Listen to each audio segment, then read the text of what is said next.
ኳጃ ወደዚህ ያኔ ከጎቦ ወንዝ እስከ አሮርሻ እስከ በረተክ ላይ እየተከፋፈለ የነበረውን ቦታ ለሁለተኛ ጊዜ ሰፊ በሆነ ከዋጃ አካባቢ ሲከፈል ለውይይት ቀርቦ ነበር። ጠቅላላ ያለ ነው የምነግራችሁ። በዛ የውይይት ውስጥ ሐውጃኖ የተለየ አይዲያ ነበረው። የራያን መከፋፈል ወይም የራያ እንደ አዲስ በዘመናው በሁለት መንገድ መከፈሉ በጣም ቁጥር አንድ ይቃወም የነበረ ታጋይ ነው። ስለዚህ በመቃወሙ ምክንያት የራያ ልዩነት ይፈጥራል ወይም ራያን ይበታትናል በማለቱ ብቻ በሴራ ያ ሰው እንዲገደል ተደርጓል ማለት ነው። ሐውጃኖ ወይም ደግሞ ይርጋበበ ሐውጃኖ የሚባለው ጃኖ የምትባል በጣም የሚወዳት እህቱ ነች።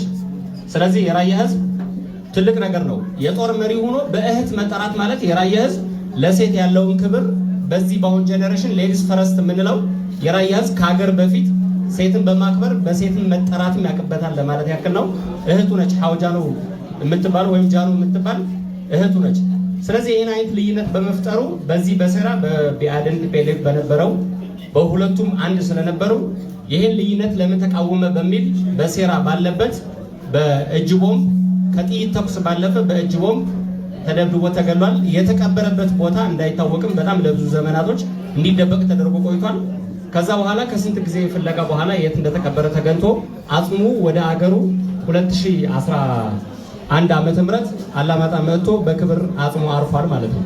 ሁለተኛው ጥላሁን ይግዛው አበራ ተድላ ዋሃዱ ማለት ነው። ስለዚህ እሳቸው የና አበራ ተድላ ማለት የነ ጥላሁን ይግዛው እህቱ ሳራ ይግዛው የአጼ ኃይለ ሥላሴ የአልጋ ወራሽ አስፋወሰን ኃይለ ሥላሴን ጋብቻ የፈጸሙ ናቸው። ያ ማለት ከአጼ ኃይለ ሥላሴ ጋር የራያ ህዝብ ጋብቻ ፈጽሟል ማለት ነው። ጋብቻ የተፈጸመበት አንድ ትልቅ ታሪክ እዚህ ያለ ልጥቀሰው።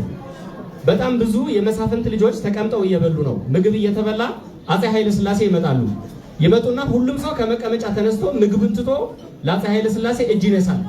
አንዲት ጀግና የራያ ልጅ ለአጼ ኃይለ ሥላሴ ተነስታ እጅ አልነሳችም እና እንዴት እጅ አልነሳችም ሲባል ከሰው በላይ እህል ይበልጣል። ስለዚህ ከእርሶ በላይ እኔ የማከብረው አባቶች የሚያከብሩት እህል ስለሆነ ማዕድ ሳይነሳ ተነስቼ ለእርሶ እጅ አልሰግድም ትላለች። ከዛ ምን ይደረጋል? ይቺ ልጅ የማን ልጅ ናት ይባልና ይጠናል።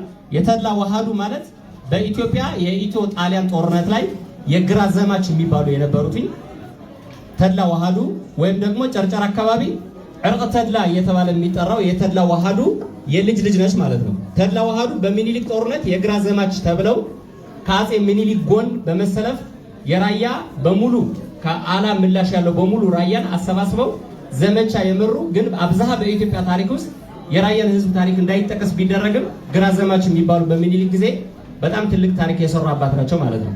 ከዛ በኋላ ምንድነው እናቱ ሮቢት ነች፣ አባቱ መጫው ነው። ከሳራ ጋር ጋብቻ ይፈጸማል።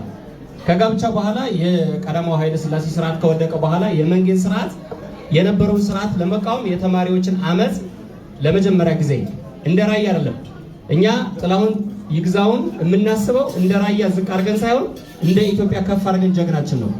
ስለዚህ የተማሪዎችን አመጽ በመምራት በነበረው ግርግር የኢትዮጵያ ህዝብ መሬት ላራሹ የሚለውን እንቅስቃሴ በመላው ራያ በመላው ኢትዮጵያ እንዲስፋፋና እንዲመራ ያደረገ በጣም ጠንካራ ልጅ ነው ማለት ነው። ከዛ በጊዜው የነበረው ስርዓት ምንድነው የተባለው? የመሳፍንት ልጆች ወደ ራሻ የሄዱ ትምህርት ይማሩ ነበር እና ጥላሁን ይግዛው ወደ ራሻ ሂድና ይሄን ግርግር ከምታነሳ እንደዚህ አይነት ተቃውሞ ከምታነሳ ራሻ ሀገር ድረስ ሂደህ ትምህርት ተማር ሲባል የኔ ራሻ ሂዶ መማር ሳይሆን የኢትዮጵያ ህዝብ እንደ ህዝብ መሬቱን ማግኘት አለበት፣ ነፃ መውጣት አለበት የሚል ስለነበረው ነፃ ሕክምና፣ ነፃ መሬት፣ ነፃ የሆነ ፍሪ የሆነ አድሚኒስትሬሽን መፈጠር አለበት ብሎ በጣም ይታገል የነበረው በጣም ጀግና ወንድማችን ነው ማለት ነው። ከዛ ምንድነው የተደረገው? የተማሪዎች አመጽ ሲፈጠር በክላሽ ዩኒቨርሲቲ ውስጥ በነበረው ቶክስ መመላለስ ውስጥ ጥላሁን ይግዛው በነበረው የቶክስ ምልልስ ተመትቶ ቆሰለ ማለት ነው። ከቆሰለ በኋላ ውስጥ ላይ ሌላ ሴራም ስለነበረው ጥላሁን ይግዛው በፍጥነት ሕክምና ሄዶ መዳን እንደሚችል ስለሚታወቅ ወደ ሕክምና እንዳይወጣ እዛ ቦታ እንዲቀመጥ ተደረገ ማለት ነው። ስለዚህ ጥላሁን ይግዛው አበራ ተድላ ዋሃዱ ማለት የራያ ሳይሆን የኢትዮጵያ ህዝብ ዛሬ ቀን መሬት አለኝ ብሎ የሚከራከረው ርስት አለኝ ብሎ የሚከራከረው ነፃነት አለኝ መማር መታከም አለብኝ የሚለውን ነገር የፈጠረው ዝቅ ሲል የራያ ልጅ ከፍ ሲል ኢትዮጵያዊ ጥላሁን ይግዛው ይባላል ማለት ነው። ሶስተኛው ኢያሱ ሁሴን ወይም ደግሞ በቅጥል አባ ኮስተር ብዬ በጠራው ሙላ ደስ ይለኛል። ኢያሱ ሁሴን ማለት በድሮ በ1996 እና 95 ዓመተ ምህረት ጀምሮ የሚያድ በሰከንድ ዓሲምባ እየተባለ የሚጠራ የነበረው ከዓሲምባ ጉለም መኸዳ የሚባለው ሁለተኛ ዓሲምባ ሰከንድ የነበረው አለማጣ አካባቢ ነው ትግል ይንቀሳቀስ የነበረው።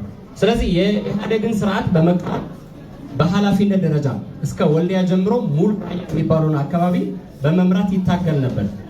ምንድነው ያደረገው? የኢህአዴግን ስርዓት ለመታገል ከሌሎች ፓርቲዎች ጋር በመቀላቀል ትግል ታግሏል ማለት ነው። ከዛ በኋላ የስበር ራያን ትግል ሲመጣ በአርዲፒ ውስጥ በመስራች የራዲፓ በመስራችነት የስበር ራያ ቁጥር 1 አንቀሳቃሽ የሚባለው ኢያሱ ሁሴን ወንድማችን በ2015 ዓመተ ምህረት ላይ ግንቦት 10 ላይ በየአማራ ታጣቂ ኃይሎች በተኛበት በመሳሪያ ተደብድቦ ተገሏል ማለት ነው።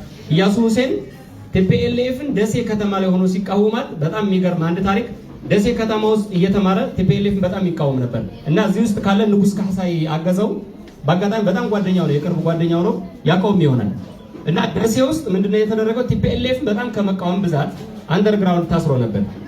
ከዛ ታስሮ እንድንለቅህና እንድትማር ከተፈለገ የእኛን ስርዓት መከተል አለብህ ነው የተባለው። ስለዚህ የእናንተን ስርዓት አልከተልም በማለት ለ20 ምናምን ዓመታት እየታገለበቷል። መጨረሻ ላይ ግን በጣም በሚያሰቅቅ ክብር በማይገባቸው የጀግናን ትርጉም በማይረዳቸው አካላቶች ተደብድቦ በዚህ መልኩ ህይወቱ አልፏል ማለት ነው። ስለዚህ የራያ ዛፍ ቢቆረጥም ነገ ጧት ይበቅላል ነው። እሱም ብቻም አይደለም ጫፉን ቆረጡት እንጂ ስሩ አይደለም የተቆረጠው። ያ ማለት ስሩ ካለ ግንዱ ቢቆረጥ መልሶ ያብባል ማለት ነው። አመሰግናለሁ። ታንኪዩ። አመሰግናለሁ።